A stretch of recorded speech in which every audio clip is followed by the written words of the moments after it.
Hello everybody, thank you for tuning in. Welcome to Nature's People.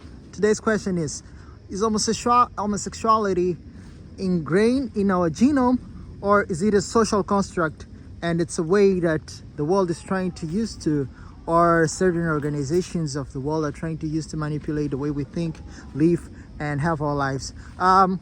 Really interesting topic. I've done a really profound and deep research on that, guys. If you stay tuned with my channel, you'll really get a lot of content in the near future.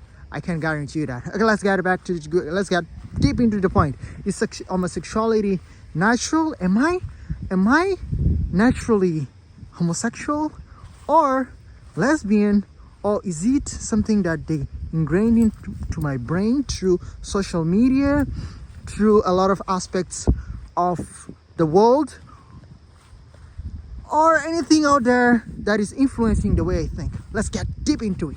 Right. First and foremost, the brain is very highly regulatory when it comes to the reproductive aspects of our lives. So in the brain, you have these specific regions that have to do with a lot of cross-checkings when it comes to finding a right mate, finding the right time to mate, the way the brain signals to the endocrine system, be it the ovaries or the testicles, to send reproductive hormones such as androgens, testosterone, and how it affects our brain, how it makes us do the right attitudes, up to the point where we get our partner to accept us, have us in their lives, and then have a successful mating and a possible conception of a new being for the procreation or the perpetuation of the life. Well, basically speaking, the genetic errors do happen a lot, and you might have seen a lot of people that have male-like features, but they have two sexes. It's a condition, genetic condition. It happens.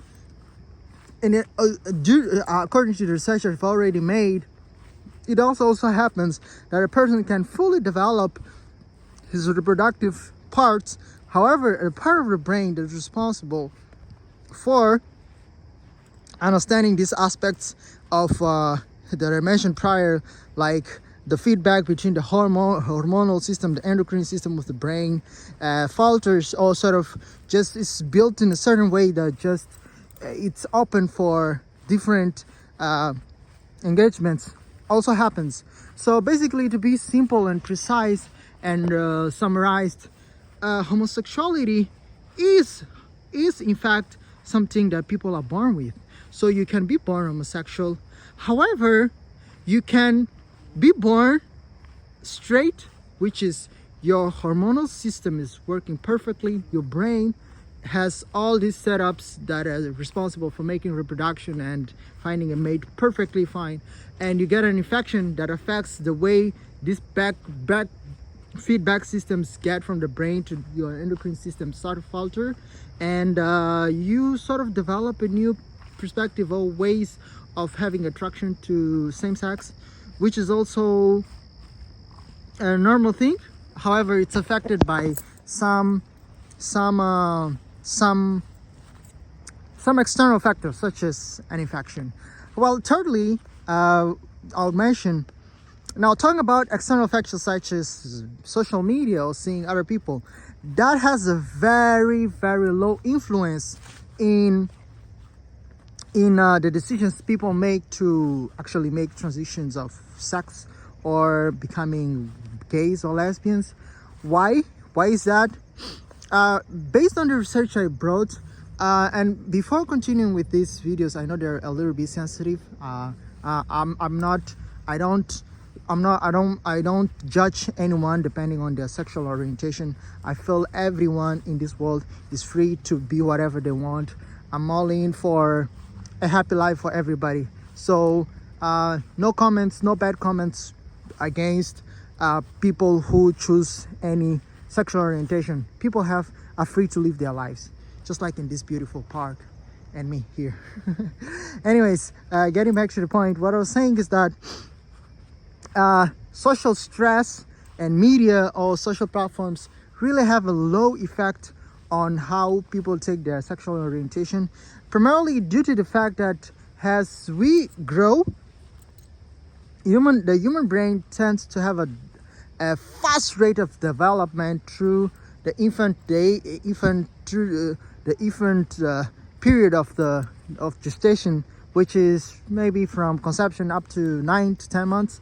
The brain is really developing at a real fast rate. However, it plateaus. It reaches a point where it really develops really slowly, steadily, and gradually up until the prefrontal cortex, which is the frontal part of the brain, really responsible for decision making and making good judgments and all that.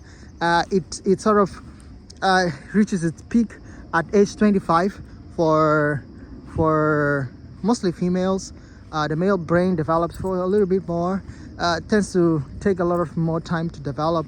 However, that's to tell you something, is to tell you that this development that the brain goes through, or undergoes rather say, it's very highly conservative when it comes to sexuality, because in evolution and in life per se, one of the crucial parts of our existence first is to be born and grow up, reproduce, and then die. So those are like the 4 main reasons why we're here, is to come to the earth. It has to be a very high regulated process. It goes through very genetic, very stringent and very accurate genetic check markings. The body always tries to proofread when it comes to the genomes or the genes that are responsible for being born, and the genes that are responsible for reproduction, for the life, which is the brain, and the death. So these 4 aspects are really highly regulated. They have very small errors. So you can have errors like be born without a leg, be born and then have a sickness due to a genetic predisposition that happens. But you rarely hear that someone has a pre-genetic disposition and then is having reproductive problems and whatnot, because the body and the existence just prioritizes those certain things. So because of that, when it comes to understanding of a sexual partner and all that, genetic errors are really less. And I wouldn't believe that social media has really an effect on how we perceive sexuality in our world. I think it's just more of a genetic thing and how people understand. Some people just understand that they just feel they're not attracted to the opposite sex, and they just want to admit they want to be themselves. And I'm pro that. I'm really positive. I contemplate that. And if you choose your sexual orientation and you liked it, I'm all in for that. All right, thank you. Stay tuned, watch my videos, and see you in the next one.